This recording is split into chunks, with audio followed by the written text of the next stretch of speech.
ይሄ ቪዲዮ ወደ እናንተ ከደረሰ መልእክታችሁ ነውና ሼር አድርጉልኝ። ኢየሱስ ክርስቶስ ጌታ ነው። መጽሐፍ ቅዱስ የእግዚአብሔር ቃል ሲናገር ዘፍጥረት 26 ከቁጥር 22 ላይ ከዚያም እልፍ ብሎ ሌላ ጉድጓድ አስቆፈረ፣ ስለ እርሷም አልተጣሉም፣ ስሟንም ረሆቦት ብሎ ጠራት። እንዲህ ሲል አሁን እግዚአብሔር አሰፋልን፣ በምድርም እንበዛለን አለ ይላል። ይስሐቅ በዚህ ቦታ ይሄን የተናገረው በአባቱ በአብርሃም ዘመን አብርሃም ቆፍሯቸው የነበረውን ጉድጓዶች በገሬራ አገር ሰዎች የተደፈኑን እነዚያን የውሃ ምንጮችን ጉድጓዶችን ይስሐቅ አስቆፈረ ይላል። ይስሐቅ እነዚህን ጉድጓዶች ያስቆፈረበት ሲዝን በአባቱ በአብርሃም ዘመን የተከሰተው አይነት ከፍተኛ ረሃብ፣ ድርቅ በተከሰተ ሰዓት ነው።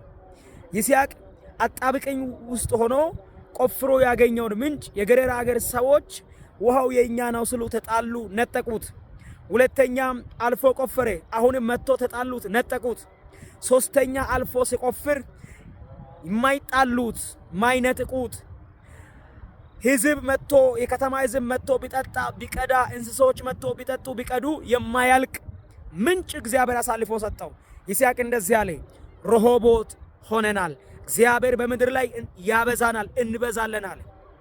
ዛሬ ይህንን ቃል የሚነግራችሁ በተለያየ ጥያቄ ውስጥ ያላችሁ፣ በተለያየ ቋጥሮ ውስጥ ያላችሁ፣ ጠላት የበዛባችሁ፣ ስራ የጨነገፈባችሁ ዛሬ በጌታ በኢየሱስ ክርስቶስ ስም ይህንን ቃል ሕይወታችሁ ላይ እናገራለሁ። በምድሪቱ ላይ የምትበዙበት ረሆቦት የምትሆኑበት ሲዝን መጥቷል። በኢየሱስ ስም ተፈጸመ።